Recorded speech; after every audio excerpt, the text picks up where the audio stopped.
1 आओ मेरे साथ खेलो। कुछ समय पहले मेरे एक दोस्त और मैंने पहली बार ओजा बोर्ड बनाने का फैसला किया, कुछ ऐसा जो हमने पहले कभी करने की हिम्मत नहीं की थी। हमने 2 अन्य दोस्तों को बुलाया और हमारे साथ ऐसा करने के लिए कहा क्योंकि मुझे बताया गया था कि अगर अधिक लोग होंगे तो कुछ घटित होने की अधिक संभावना है। हमें अन्य 2 को समझाने में कड़ी मेहनत करनी पड़ी, लेकिन अंत में वे साथ आने के लिए सहमत हो गए। हमने सब कुछ तैयार कर लिया और थोड़ा घबराहट महसूस करते हुए काम शुरू कर दिया। सत्र के दौरान जिन लड़कियों को हमने अपने साथ शामिल होने के लिए बुलाया था, उनमें से एक ने कहा, ये बकवास है, मैं यहाँ से बाहर हूँ।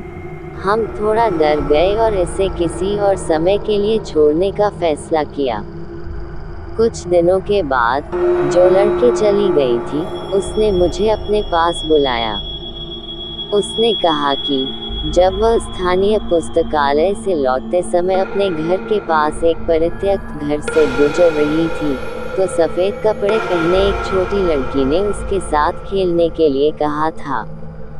मेरे दोस्त ने उससे कहा कि वह नहीं जा सकती क्योंकि उसे घर जाने की जल्दी है, और तुरंत लड़की खून के आंसू रोने लगी।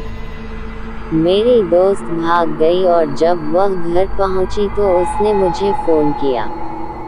पहले तो मुझे लगा कि वह मेरी टांग खींच रही है, लेकिन किसी चीज़ ने मुझे बताया कि ऐसा नहीं था। मैं उस दिन के बारे में सोचने लगा जब हमने ओजा बोर्ड किया था और जब मेरी दोस्त जाने के लिए उठी थी तो वह कितनी रियल थी। मैंने इस पर अधिक विचार नहीं किया और बिस्तर पर चला गया। अगले दिन मेरी सहेली ने मुझे फ़ोन किया क्योंकि वह पढ़ाई के लिए घर पर अकेली रहने वाली थी और क्योंकि वह डरी हुई थी, उसने मुझसे अपने साथ रहने के लिए कहा। मैंने उसकी बस ली और हम अपनी किताबें लेकर बैठ गए। थोड़ी देर बाद हमें अपने पीछे खरोंचने की आवाज़ सुनाई दी। हम दोनों ने ऊपर देखा और ये देखकर भयभीत हो गए कि जिस लड़की के बारे में उसने मुझे बताया था वह मेरे दोस्त के बिस्तर पर बैठी थी और दीवार को खरोंच रही थी। हम कमरे से बाहर भागे और जब हम सामने के दरवाजे पर पहुँचे तो मैंने देखा कि मेरा दोस्त वहाँ नहीं था, लेकिन मैं इतना डरा हुआ था कि मैं उसके लिए इंतज़ार नहीं कर सका। कुछ ही समय बाद पुलिस ने मेरे घर फ़ोन करके बताया कि मेरे दोस्त की अस्थमा के दौरे से मृत्यु हो गई है।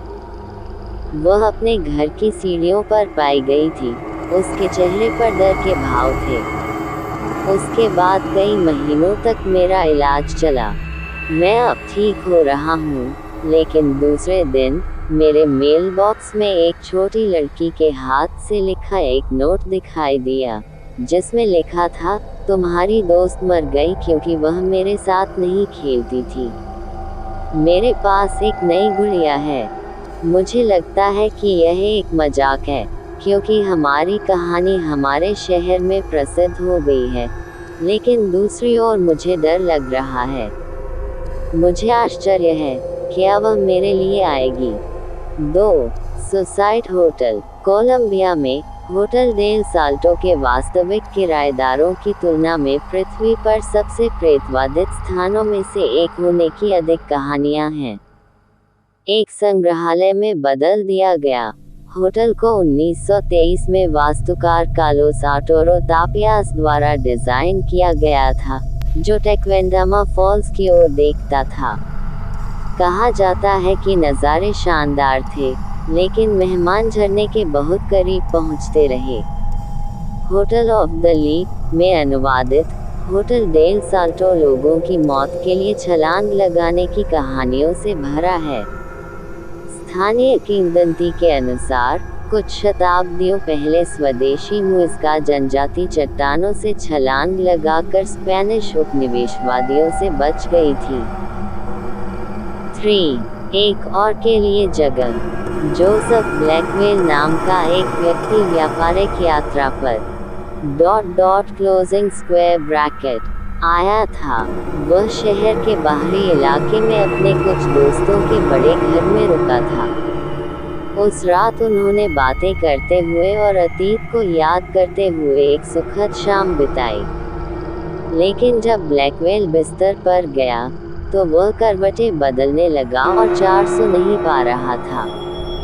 रात के दौरान एक समय उसने एक कार को ड्राइववे में आने की आवाज़ सुनी। वह ये देखने के लिए खिड़की के पास गया कि इतनी देर में कौन आ रहा होगा। चांदनी में उसने लोगों से भरी एक काली अर्थी देखी।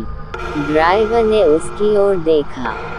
जब ब्लैकवेल ने उसका अजीब चेहरा देखा तो वह कांप उठा। ड्राइवर ने उसे पुकारा, वहाँ एक और के लिए जगह है। फिर उसने गाड़ी चलाने से पहले 1 या 2 मिनट इंतजार किया। सुबह ब्लैकवेल ने अपने दोस्तों को बताया कि क्या हुआ था। तुम सपना देख रहे थे, उन्होंने कहा। ऐसा ही रहा होगा, उसने उत्तर दिया, लेकिन यह एक सपने जैसा नहीं लग रहा था। नाश्ते के बाद वह शहर के लिए रवाना हुए और शहर की नई ऊंची इमारतों में से एक के कार्यालय में दिन बिताया। देर दोपहर वह घर वापस जाने के लिए तैयार था और ग्राउंड फ्लोर पर ले जाने के लिए लिफ्ट का इंतजार कर रहा था। लेकिन जब यह उनके फ्लोर पर रुका तो ये काफी भरा हुआ था। अंदर मौजूद लोगों में से एक ने उसकी ओर देखा और कहा, वहाँ एक और के लिए जगह है। ये शव वाहन का चालक था। नहीं, धन्यवाद, ब्लैकवेल ने कहा। मैं अगले का इंतजार करूँगा। दरवाजे बंद हो गए और लिफ्ट नीचे उतरने लगी। कुछ ही क्षण बाद एक भयानक दुर्घटना हुई और चीख पुकार सुनाई देने लगी। लिफ्ट ढह गई थी। अंदर मौजूद सभी लोग मारे गए। 4. उसकी उंगलियों पर अंगूठियां। डेज़ी क्लार्क 1 महीने से अधिक समय तक कोमा में रही जब डॉक्टर ने उन्हें मृत घोषित कर दिया। उसे एक ठंडी गर्मी के दिन उसके घर से लगभग 1 मील दूर एक छोटे से कब्रिस्तान में दफनाया गया था। उनके पति ने कहा, उन्हें हमेशा शांति मिले। लेकिन ऐसा नहीं हुआ। देर रात फावड़े और टॉर्च से लैस एक गंभीर डाकू ने उसे खोदना शुरू कर दिया। चूंकि धरती अभी भी ढीली थी, वह जल्दी से ताबूत के पास पहुंचा और उसे खोला। उनका अंदाज़ा सही था। डेज़ी को 2 मूल्यवान अंगूठियां पहने हुए दफनाया गया था। एक हीरे की शादी की अंगूठी और दूसरी शानदार माणिक से जड़ी हुई। चोर घुटनों के बल बैठा और अंगूठियां लेने के लिए ताबूत के अंदर पहुंचा, लेकिन वे पूरी तरह से डेज़ी की उंगलियों में फंस गईं। उसने फैसला किया कि उन्हें पाने का एकमात्र तरीका उसकी उंगलियां काट देना है। लेकिन जब उसने अपना चाकू निकाला और मांस को देखना शुरू किया, तो खून बहने लगा और डेज़ी हिलने लगी। अचानक वह उठ बैठी। भयभीत होकर चोर अपने पैरों पर खड़ा हो गया। गलती से उसकी टॉर्च पर चोट लग गई जो बुझ गई। अंधेरे में वह डेज़ी को उसकी कब्र से निकलते हुए सुन सकता था। चोर हाथ में चाकू पकड़कर वहीं खड़ा रहा। उसे वहां देखकर डेज़ी ने अपने आप को कफन से ढांक लिया और पूछा, तुम कौन हो? लाश की बात सुनकर गंभीर डाकू भाग गया। डेज़ी ने कंधे उचकाए और चलती रही, पीछे मुड़कर देखने की जहमत नहीं उठाई। भय और भ्रम के कारण चोर गलत दिशा में भाग गया और खुली कब्र में अपने ही चाकू के बल गिर गया। जैसे ही डेज़ी घर चली गई, चोर लहूलुहान होकर मर गया।